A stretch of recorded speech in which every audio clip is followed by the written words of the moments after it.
กาสิสุดโสมได้จับงามเลยจะยังมาตีหยองก็ได้ยูเซโน่พี่น้องไงสีใดงามปะก็ธรรมดาอยู่ก็บริขี้ได้เด้งามปะพี่น้องสาวน้ำสุดยอดไปแล้วว่าจะบ่ได้จบคลิปเลยที่ใช่จบคลิปเลยอ้าวชื่อเพียงหมูชับ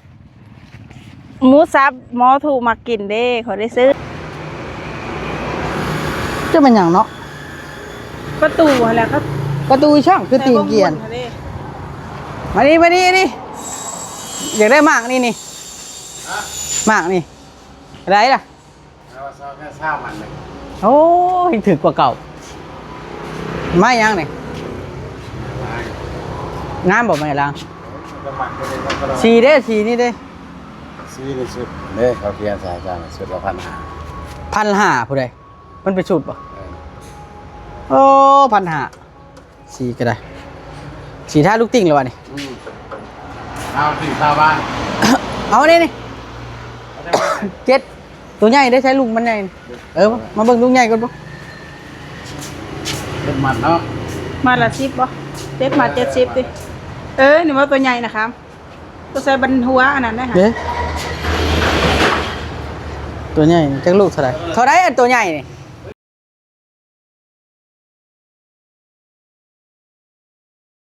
สบายดีพี่น้องทักทายสบายดีถ่ายแล้ววันนี้ก็อยู่ที่เชโนพี่น้องเนาะมากับสาวน้ำวันนี้มาซื้ออันลูกติ้งพี่น้องเนาะลูกติ้งเมื่อใส่เฮือนชาวเทืองแหละพี่น้องซื้อลูกติ้งแล้วก็กับสีกล้องนึงพี่น้องมาทาลูกติ้งนะมาซื้อเทือละน้อยว่ามื้อนี้นะสร้างเขาเจ้ายุทธพี่น้องเขาให้สร้างเขาเจ้ายุทธแล้วก็เลยถือโอกาสมาเชโนแล้วก็มาเชโนแล้วก็ซื้อลูกติ้งมาไว้เลยมันจังบ่เสียเวลาหลายเทื่อนะพี่น้องเฮาได้มาเลยเด้มาซื้อกระต้มขนมเมื่อขายแม่ทาทูแหละก็จะขายกระต้มขนมเดือน9เนาะมันฮอดเด้อมันฮอดเดือน9แล้วบ่ขายกะเฮาสิเฮ็ดทั้งอันนั้นก่อนนั่นแหละพี่น้องทั้งอันลูกติ้งก่อนเฮือนชาวเทืองก็ได้แต่ว่าเฮาสิซื้อไปป้าไว้แล้วก็สิทาสีเนาะทาสีก่อนถ้าลุงเนืองบ่มีแนวเฮ็ดสมมุติว่าเราอยากเฮ็ดเราบ่อยากพักเฮาก็สิให้เราทาสีแต่ว่าถ้าเราถ้าเฮ็ดพร้อมกันก็ถ้าเฮ็ดพร้อมกันนะเนาะพี่น้องเนาะแล้วก็สิเอาเงินไปให้ลุงเนืองแน่พี่น้องเนาะจัก300,000ทางเอื้อจุลีเพิ่นบอกเฮาเนาะเพิ่นฝากเงินมาให้เบาลินั่นแหละก็เลยสิไปซื้อตัวใดมันจำเป็นก็คือ1ก็คือลูกติ้งเนาะแล้วก็อีกมื้ออื่นมื้อฮื้อเฮาก็มื้ออื่นเฮาก็สิไปสั่งไม้เชื้อราแผ่นเชื้อรานะแผ่นเชื้อราแล้วก็แผ่นเชื้อราก่อนพี่น้องเนาะอันดับแรกเอาแผ่นเชื้อรานั่นละก่อนเฮาก็สิไปสังเกตมื้อก่อนว่าตัวใดมันพอใส่ตัวใดมันบ่พอใส่นะพี่น้องเนาะก็คือข้อข่อยมันเลี้ยวเด้จะบอกอันยังมาทางนี้จังน้อยเอาพี่น้องเอ้ยเนาะนี่ละตามนั้นแหละพี่น้องเอ้ยเนาะค่อยเฮ็ดไปพี่น้องเอ้ยกันสิค่อยเฮ็ดไปผัดจ้างเวียงบัดแล้วค่าอันเฮ็ดนาพี่น้องราคาเฮ็ดนาว่าซั่นซะถือว่าเฮาเฮ็ดแล้วก็หลังพรรษาจังสิได้ขึ้นเนาะตามผู้หลักผู้ใหญ่เพิ่นเว้าว่ามันขลํกันเอาขึ้นก่อนแล้วมันขลํแล้วมันยากเอาพี่น้องเอ้ยเนาะเดี๋ยวเฮาเดินทางก่อนเลย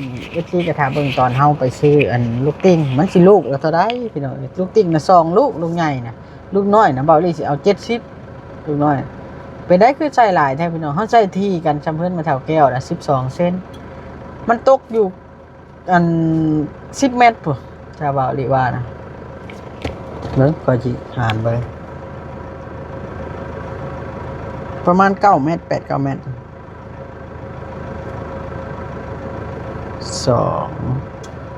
6 1 8 8 2 5 2 5 10 เมตรนะอะไร10 เมตร10,000หาร12 8 13ลูกกัน10 เมตรนะเนาะนี่แหละเฮาไล่เบิ่งและหารเฉลี่ยเบิ่งแต่ว่าเฮาสิซื้อจัก70ลูกนะก่อน ถ้ามันพอก็เป็นพอเพราะเขายันเขาขาดคะนี้พิษแต่ว่าเขาขาดเอาตามเม็ดแล้วก็มาหารเพอเพื่อนเขาน่ะเพราะว่าเบาหลีเป็นคนอยู่หน้างานแหละเบาหลีสิฮู้ว่าใช้ประมาณเท่าไรนะพี่น้องเนาะแต่ว่าเขาชื่อหน่อยไว้ก่อนแต่ว่าเขาบ่ชื่อหลายได้บ่ติ่งเพราะว่ามันบ่ได้มีประโยชน์เด้พี่น้องคันมันเหลือเขาก็ไปเฮ็ดแนวอื่นบ่ได้เด้เขาสิชื่อเอาหน่อยก่อนแล้วก็แล้วแต่ถ้ามันบ่พอจักมัดหนึ่งสองมัดเป็นนี่นะเขาเอารถจักรมาชื่อก็ได้ประหยัดงบประมาณนะพี่น้องมันง่ายจังซะแต่ว่าเขาต้องซื้อเมื่อหลายก่อนลูกใหญ่ลูกหยังนี่ครับสิซื้อมา2ลูกให้มันพอดีเลยเนาะพี่น้องไปวันนี้เดินทางมากับข้าวหน้านี่เบิ่งไปถ่ายเอาเจ้านี่ไปใช้หายหน้าหายตาไปหึงเลยได้นี่อู้งามนี่จังมือนี่ งามบ่ อ้าวเห็นได้หาย ไอ้มีเสียมหาเลย เห็นได้หายหน้าหายตาไปนานแท้ หายไปใส่ก็อยู่เฮือนขายเครื่องมื้อนี้การถือโอกาสให้ตาโอดีพามาซื้อขนมข้าวต้มเมื่อขายอยากได้หลายอยู่แต่ว่าเงินบ่พอง บเท่าไหร่ 2 ล้านหนึง 2 ล้านเพราะว่าอัน หัวลูกหัวเท่ากันแล้วดิ แม่นเพราะว่าขายไหลเตือนละ 2-3 แสนก็ไปใส่เบิดจังได๋ก็ว่าไปซื้อหันซื้อนี่ ลงไปเบิ้งข่อยสิพาลงไป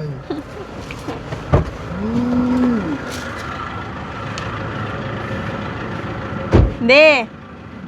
บ่มีหลายนะ มีน้ำตาลสอบหนึงกับไข่มัดหนึงกับขนม2มัดเท่านั้นล่ะนะ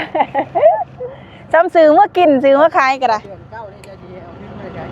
บ่มีแล้วทึนเบิดเฮ้ย ไม่ว่าจะเก็บเลือกขายได้เงินอยู่ดีใช่ขายด้วยแล้วจะขาย ขายหน่วย 3,000 กีบมันนี่ ปกติน่ะขาย 3,000 เนาะ37นี่มัน21มันบ่37 21ผัดหมูผัดซื้อน้ำเฮาแต่20,000บัดนี้เฮาไล่2หน่วยเฮาจังได๋1,000บัดนี้แม่นเฮาไล่สมมุติว่าเฮาซื้อหน่วยละ 2,500 นี่เฮามาขายหน่วยละ 3,000แม่นบ่มันก็ต้อง2หน่วยเฮาจังได๋ มันแม่นบ่หน่วยละพัน 2,500ได้หน่วยน่ะกำไรละหน่วยละฮะ หน่วย2.8บ่ได้เท่า มันขึ้นได้ใครน่ะมันขึ้นราคาได้ได รอบก่อนที่2,800รอบก่อนได้กำไรหน่วยละ200กีบใช่มั้ย ตีตะกี้ติ ตอนนี้นั่นได้แบบ เฉพาะถ้าขายหน่วย 3,000ได้หน่วยละ200เองติซะคันเฮาขายอัน7หน่วย20ก็บ่ได้จักกีบติ ก็ได้ที่ ก็บ่ได้นะปกติมัน37 21เด้ข่อยผัดขาย ใช้กันโดยใครน้อยมันจะ นี่แหละกำไรมันน่ะมินพี่น้องบ่ได้มัน500กีบนะ น้ำตาลนี่โลนึงต้องหา น้ำตาลนี่มี25อันติจังได๋จังว่าแล้วขนมนี่ก็ขายเบิดซบน่ะได้อยู่ 10,000 กีบพี่น้องบัดลูกกินก็แม่นเบิดก็เลยว่าคันสิบ่ซื้อมื้อใส่ผัดห่านผัดวางเปล่า เจ้าก็ดูดีได้เจ้าจ่อยลง จอยเด้อบ่อ้าวเว้าพื้นจอยข่อยลืมซื้อยาได้เด้หั่น ได้นะ ยาลดหน้าท้องคันบ่กินผัดแบบมันสิเต็มในท้องเวลาเฮากินยานะลงไปแล้วตื่นมามันไหลออกเบิดนะลืมคักลืมแน่ได้ค่ะจะบอกว่า ใช่ใช่ก็นะโอ้ดูดีดูดี จอยแน่แหละนี่เด้พี่น้อง เจ้าอยู่ไปชมจริงกับข่อยคอนบอยในชาวบ้าน แม่นพอกระเทินมาได้มาเลยเด้เครื่องเฮาก็บ่หลายนะไข่นี่เอาเข้าไว้ในเป็นหยังมันสิบ่แตกบ่ เดี๋ยวเจ้าเลยถ้าเขาไว้ได้รถละ มันเข้าไว้ใน อายุนะแม่เป็นยูโอ้ชาวนามีคนรถกระบะ โอ้ยรถก็รถเก่าเพิ่นหามึงแน่กว่านี่เก่าเข้ามาใหม่เฮานี่แหละเฮาบ่ได้มีเงินซื้อมื้อหนึงดอกนี่เด้ นี่เป็นยังไงว่ามันอยู่ประเทศดูบ่ นี่เนี่ยอยู่แพร่กับแป้งเอาหาแล้วของคันสิหาเงินซื้อใหม่แฮงบ่มีแล้ว อันนี้ อืม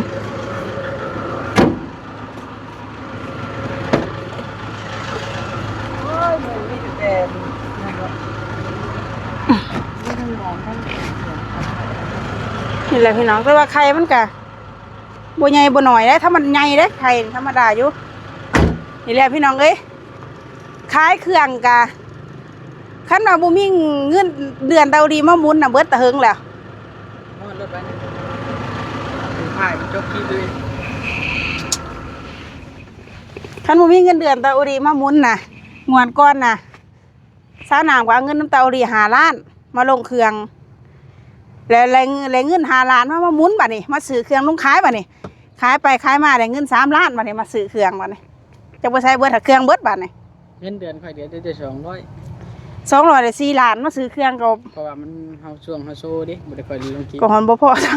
ำนี่แหละพี่น้องเอ้ย เราต้องเก็บได้บัด สาน้ำก็สิเริ่มต้นใหม่เพราะว่าน้องทุกที่เพิ่นก็เริ่มดีขึ้นแล้วหั้นนะสาน้ำก็ขายเครื่องในเฮือนบ่ได้เฮ็ดอยู่ทอก YouTube บ่ได้เฮ็ดหยังเป็นแม่ค้าเต็มตัว ขายฝากมา ทงเลยจูรี่เพิ่นฝากมามีแต่ทงดอกบ่ได้มีเงินค้ำกำแก่เนาะนี่ฮะบ่าวแวงเบิดล่ะ นั่นเหรอ แม่น เพราะว่า แต่งตัวงามอยู่ได้นี่ งามอยู่บ่ เครื่องประดับเด้มีหยังแน่เอา บ่มีหยังมีแต่ของดีหั่นน่ะ 1ของดี แม่นนี่ก็ของดีนี่ก็ของดี ของดีบ่นี่ แม่น ของดีได้ของเพิ่นสูตรได้พี่น้องแต่ละอัน ในหูนี่ก็โหลนเบิดนะ หูก็หูโหลนเลยนะบ่มีหยังนะสาน้ำคะแนนอยู่ดีมีแห้งดอกคะแนนอยู่ดีมีแห้งบ่เจ็บบ่โซ่ขายเครื่องในเฮือนได้ซ่านได้มื้อละเล็กละน้อยก็พอได้ซื้อขนมให้ลูกซื้อขนมไปว่าอีลุมพุ่มพวงเขามาขายเพิ่นอยากกินแนวอื่นหั้นนะสิว่ามีเงินเก็บเป็นงูนเป็นก่อนก็บ่พอได้กินได้ใส่พี่น้องพอได้กินได้ใส่ถ้าขายเครื่องบ่ได้แล้วสาน้ำนะก็เก็บเอากับทุนมาน่ะมาซื้ออีกพี่น้องคือบัตรเติมเงินเด้น่ะนี่สิล่ะนี่คือบัตรเติมเงินนี่สาน้ำซื้อเมื่อขายนี่นี่1 สายนี่สิมี10 ใบถ้าขายเบิดนี่ได้7,000 กีบพี่น้องได้7,000 กีบขายเบิดสายหนึ่งนะเท่านั้นได้กำไรบ่ได้หลายเพราะว่าเขาซื้อนะ93,000ไปขายได้100,000 บาทหนึ่งเบิดสายนี่ได้เงิน7,000 กีบถ้าสาน้ำจีกเอาใบหนึ่งไปเติมนี่ก็ถือว่าบ่ได้หยังเลยกำไรอันมินแห้งพี่น้องแต่ละอันนะแต่ว่าก็ดีกว่าเฮานอนอักหลากอยู่ซื่อๆเฮานอนอยู่ซื่อมีผู้ใดมาปอนเงินให้เฮาได้1,000 กีบหมู่ก็บ่ได้ปอนได้อันนี้ยังเฮาอยู่เฮือนก็ขายเครื่องเตารีไปเฮ็ดเวียกสาน้ำก็อยู่กับลูก ยามแรกสิลุยข่อยบ่ แม่นยามแรกนี่ว่าคันอยู่ดีไม่แห้งคันยาอยู่ดีไม่แห้งสหายยามาอยู่หันขายเครื่องกับน้องทุกที่สารหนามก็เตาลีนี่สิไปหาถ่ายคลิปไปหาสู่ชีวิตทันแล้วพี่น้องเอ้ยเพราะว่าเขามันภาระหลายเด้พอสารหนามก็โซ่เงียบๆอยู่จักเสร็จในไรล่ะ เจ้าของบ่เปิดเผยความลับ แม่นบ่เปิดให้ว่าเฮ็ดยิ้มคือคนมีความสุขนี่ได้แบบยิ้มเซ้ยคือสิบ่มีหยังถ้าเฮาทำตัวบ่มีความสุขมันก็สิสุดโทรมได้ เจ้างามเลยผม เดี๋ยวจะมาตีหยองก็ได้ ยูเซโนพี่น้องไงสีใด งามบ่ ก็ธรรมดาอยู่ก็บ่ได้ขี้ลายเด้ งามบ่พี่น้องภาษาน้ำสุดยอดเบิ่งเนาะว่าสิบ่ได้จบคลิปสิได้จบคลิปบัดนี้อ้าวชื่อเพียงหมูชับ หมูสับหมอถูกมากินเด้เขาได้ซื้อ มีอยู่ ซุกี้นะเฮาเพิ่นมากินแม่ได้ซื้อเมื่อขายน่ะเฮามักต้มกินได้เลยซื้อ นี่ขนาดห้านขายส่งนี่100,000ก็15,000 แม่นแสน15พุ่นนะฮะ ห้านขาย นี่ กับขนมเท่านี้ล่ะเมื่อซื้อเครื่องเมื่อขายก็ได้เนี่ยอยากหัวเนาะซ้ำซื้อเมื่อกินได้ เอาย่ออยู่เอาแหะอยู่ เปิดโรงเรียนนี่เด็กน้อยมันมักคอขนมซับเฮาต้องได้เฮ็ดแจกนักเรียนนี่ เฮ็ดจักษาเงินใส่เฮาเองยังบ่หลอดเฮ้ย ฉันบ่แจกเด็กน้อยนี่เขาประท้วงเขาเคยทวงเด็น้อย กับประมาณนี้เนาะ เด็กน้อยมาซื้อน้ำเฮาน่ะเราสิทานกินขนมด้วย แม่นแล้วเฮาเคยเฮ็ดคูปี้เด้แต่ละปีเฮาสิซื้อปื้มซื้อมิกซื้อไว้บรรทัดซอกับขนมเล็กน้อยไปแจกให้เขาหั่นนะเขาก็ดีใจได้ช่วงเปิดเทอมแต่ละปีเฮาเฮ็ดมานี่ 2-3 ปีแล้วปีนี้จักสิสิฮือหรือแนวใดแล้วฟังเบิ่งคันซาน้ำขายเครื่องไหลกำไรมันก็สิเฮ็ดอยู่ดอกคันขายบ่ได้ เบิดหลายเนาะมันเบิดแต่2 ล้านเนาะอยาก แม่นประมาณ2 ล้านนี่นะซื้อให้เขาก็ดีใจว่าสนับสนุนการเรียนเขาหั่นนะลูกชายเจ้าสิบ่อยากได้ทงบ่เจ้าว่าสิซื้อให้นะ เกิดมันยังบ่ได้ขายส่งยังบ่ได้มีว่าสิเลย ไปมานี่ไปเวียกต่อได้เพราะว่าหลายเวียก เอาพี่น้องไว้พ่อกันบ่คลิปนี้นี่ไปชื่อลูกติ๊กเลยเนาะ แม่น คลิปนี้ไปชื่อลูกติ๊กเลยแต่มันลูกเท่าไรนี่นะถ่ายมันเมียตัวเองบอกไว้นะ แม่น บ่ได้ถ่ายจะถึงนะเนาะ บ่ได้ถ่ายแต่เฮิงแล้วข่อยบ่ค่อยได้มานำเด้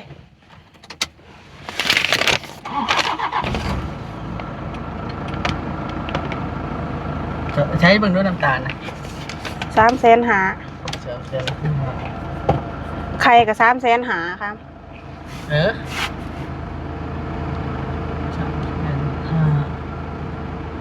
75 แพงกว่า70 ซื้อขายส่งได้แพงละ70นะตะกี้คือ60นึง เติม200,000 บาท ติแม่นติ เด้อ3 นี่แหละบินซื้อเครื่องพี่น้องขนาดเรามีอยู่ย่องมายังเบิด2ล้าน2ล้าน แม่น 7 บ่ พุ่น ชอบ3,500 แม่น เด้จะขายชาวพันเจอเลย6,000พออยู่ ตัวทงหั่นนะ ตัวทง ทงหนึงได้6,000กีบติ อ่ะ หารก็ได้อยู่ซะ ข้างก่อนเฮาบ่ขายที่ ใครกลัวบ่ขายนี่แหละพี่น้องกำไรละเล็กละน้อยนี่แหละขายเครื่องมันหักคือเพิ่นเว้าหั่นล่ะ อ้าวโอเคบัดนี้ แม่น ไปพอกันอยู่ห้าง ก็โอเคเด้อพอ กั กัน นอ ยั ยู่ ง หั่ จะ น เป็นคนดำเนินการเด้อ นู่นกันไป รายการชื่อนั่นแล้วตรวจสอบปิดสะพานบุญโอเคป่ะ ทดสอบสนามบ่คนคือว่าโปรตีนนี่ได้ โอเค อ่า โอเคพี่น้องใกล้สิฮอดอันห้านชื่อเครื่องแล้วใกล้สิฮอดห้านชื่อเครื่องแล้วแต่ว่ารถหลาย อ่านได้ พลาดคุณเด้พลาดอุดมพรไปว่าเราเคยซื้อเด้แต่มันลูกหนึงเท่าใดแหละมันอยู่เซโนตัวเมืองเซโนเลย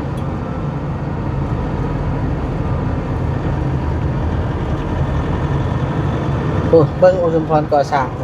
หานใหญ่ที่สุดแต่ว่าเฮาบ่ซื้อเลยหัน เป็นหยังแพงบ่ แพง อาหารใหญ่คือแพง เอ้าหานใหญ่กับค่าเช่าค่าสถานที่เขาค่าพนักงานเขาดิบ่ต้องบวกกันแหละ มันก็บ่อยากซื้อไปได้มันแพง บ่อนหรูหราเท่าใดแพงเท่านั้น คือห้างซั่นเนาะ แม่น มันก็จะห้างกับตลาดนี่สิ ห้าง นะ นี่เสื้อตำหยอกตำย่างก็ว่าแพง เกิด8-900เนาะไปยังเข้าห้างแล้วจังแพงโลดเครื่องน่ะ เอ้าบ่เห็นไฟเบรกรถกี่ไล่นี่ กำลังไป โอ้ยขอพี่คอยกระดักเด้อต้องมีเบรกมีอย่างไรขี่รถ นี่ไปคือบ่เหยียบคือเก่าหั่นแล้ว มันคารถตู้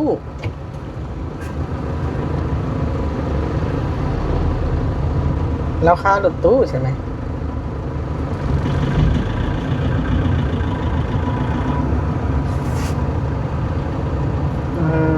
ครูบาได้เฮ้ย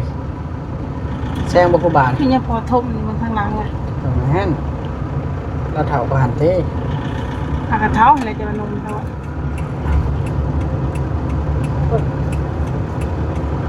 นี่ เด็ก บ่ ฮันเนี่ยเราเคยซื้อฮันนี่ สุดใจนี่บ่ แม่นแล้ว สนใจลูก มันหลายเติบเลย ถึงแล้วเจ้านี่เซลลูกตีน นี่เด็กลูกหน่อยเลยลูกหมอดเด้อ แล้ว ลูกลุมเด้อเจ้าจะต้องไปตี ร้ายเนาะถึงแล้วจ้า ได้แค่ไหนไหมโก้ตีนเกียนไทยแล้ว เกียนใช่ป่ะนะ เจ้าแล้ว โมแมนได้อันนั้น เจ้าเป็นอย่างเนาะ ประตูอะไรครับ ประตูช่างคือตีนเกียนมาดิอยากได้หมากนี่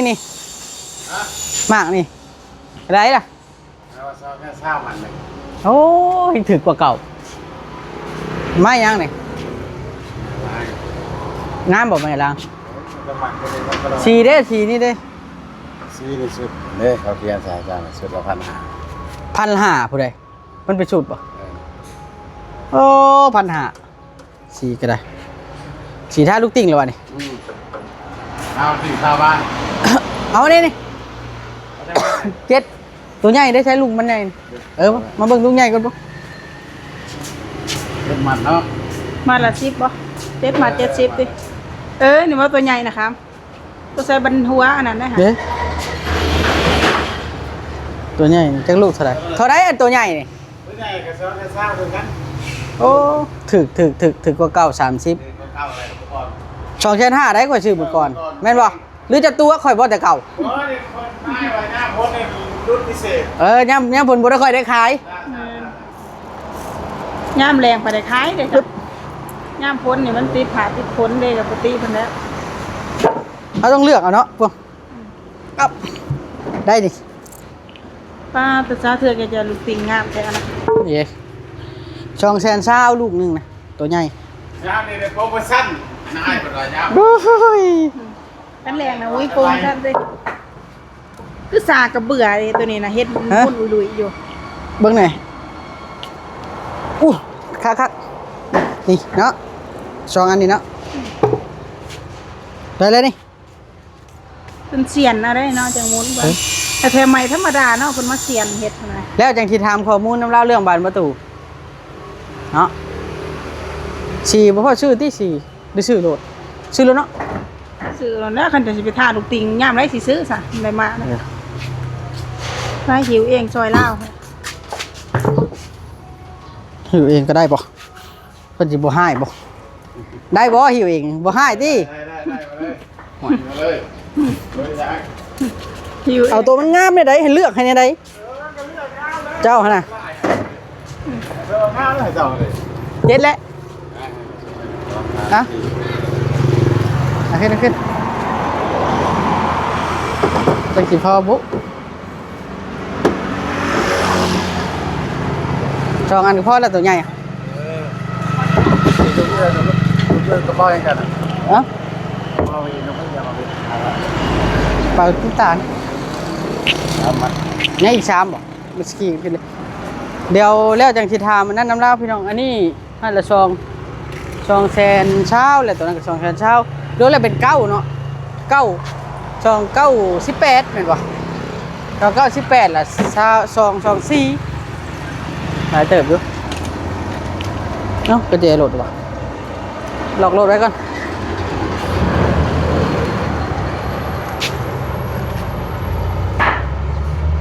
ไปเอาเงินมาไว้จ่ายเนาะ อ้าวกระจายเพิ่นแล้วเพิ่นบ่ให้ซื้อๆแล้วเนาะเจ้าก็เดย ให้งามได้ค่อยได้เอามาเปลี่ยนไหนหมูงามเอาจะต้องไปก่อนเลยเดี๋ยวไปแล้วจังซั่นเบิ่งตอนนี้ตอนไหนล่ะรวมเมื่อกี้นี่เบิ่งอันนั้นถามนั่นก่อน เดี๋ยวก่อน เพราะบอกให้ทำประตูก่อน เพราะว่าจะมีเขาไหลเงินหนูเป็นถ่ายคนไหลเงินก่อน ถ้าไปจะทำแต่ ตามประตูได้ประตูปองเยี่ยมนะ50คูณ100 แต่มาขนาดมันมี เอาธรรมดานี่แหละ ธรรมดาเลย250,000ใบหนึ่ง ธรรมดาได้2ชั้น5ต่อใบ ถ้าบ้านใหญ่เลยธรรมดาก็600,000อัน 80คูณ2เมตรนะ 70คูณ100 80มีบอก มี บ้านใหญ่ ราคาเดียวกัน ราคาเท่าไหร่นะ 600,000ด้วยกัน ใบหนึงน่ะ600,000 ใบละ600,000ตอนนั้น แสดงว่าเขามี3บาทพก38เท่าแต่ใบใหญ่ใบน้อยกับโอ้หลายตึกเบิ่งสิคุณเบิ่งเด้อถามไว้ก่อนหั่นนะ ได้ไปยังตามได้ 6คูณ3 18ล้าน8 เดี๋ยวมาบวกมาหน่อย250,000 คูณ250 3ล้าน5บวก1ล้าน8 5ล้าน3เท่าแต่บานประตู ซอยบ้านประตูหาร้าน แล้ว ไป พวกนี้ยังไม่ได้ไล่ได้นี่พวกงวงพวกเงียงนี่ เนาะ เนาะ พวกนี้ได้ราคามานี่เราติดได้วัดแหละมีวัดแหละ 50,000บ่นี่ คู่หนึ่ง คูณ50นี่เดี๋ยวๆตัวนี้โอ้หลายเติบอยู่พี่น้องที่นั่ วัดลายอยู่ ก็หลายอยู่โอเคครับผู้ดิว ได้ เอาพี่น้องบาดนี้ถือว่าเบิ่งเฮาที่จ่ายไปเท่าไหร่บ่นี่ เท่าไรเบิ้ง ลูกติ่งน่ะเป็น9เนาะ2แสนเช้าคูณ9เนาะ 220คูณ9 1,980,000 แม่น เดี๋ยวนี้นะจ่ายตามนั้นก่อน จ้า เนาะว่าเขาจะเอาชำนี้ก่อน แม่น โอเคป่ะเนาะ1,980,000ก่อนไล่แค่2ล้านเลยมันกระเทินบวกให้แต่ว่าบ่ได้บวกให้อันนี้เด้อ วอยก่อนเลย เจ้าก็เป็นลูกน้องคือกันวะ คนขายเครื่องคนจะเล่นนายมาอยู่เขาเป็นคนขายเครื่องกับเพิ่น มีแต่ว่าเขาเอาเงินมาเจ้าจ่ายเจ้าทำนั้นเนาะ ได้เป็นยังจ่ายเขาก็ โอเคพี่น้องถือว่าตัวนี้บ่มีบินเพราะว่า แต่ว่าเฮาบริสุทธิ์ใจได้บ่มีบินกันเฮาร้อยได้นี่ บ่เป็นยังหรอก จังหน่อย FC เด้ FC ข่อยจังหน่อยว่าข่อย เดี๋ยวกูมีคนมาเคลียร์เจ้ามีคนเคลียร์ให้เจ้าหน่อยเขา เคลียร์ ว่า บินบ่ มี ตามนั้นเลย พาเลยก็ได้ เอาพี่น้องเนาะจังใดก็อยู่ดีมีแห้ง มี เบิ้ล คน 1 ล้าน เห็น 9 8 0 พันสำหรับลูกติงจังใดก็อยู่ดีมีแห้งบัดนี้สีเขาจะบ่นชื่ออยู่เนาะพี่น้องจังใดก็อยู่ดีมีแห้งสบายดีจบคลิปเลยมันถึงแห้งเลยสวัสดี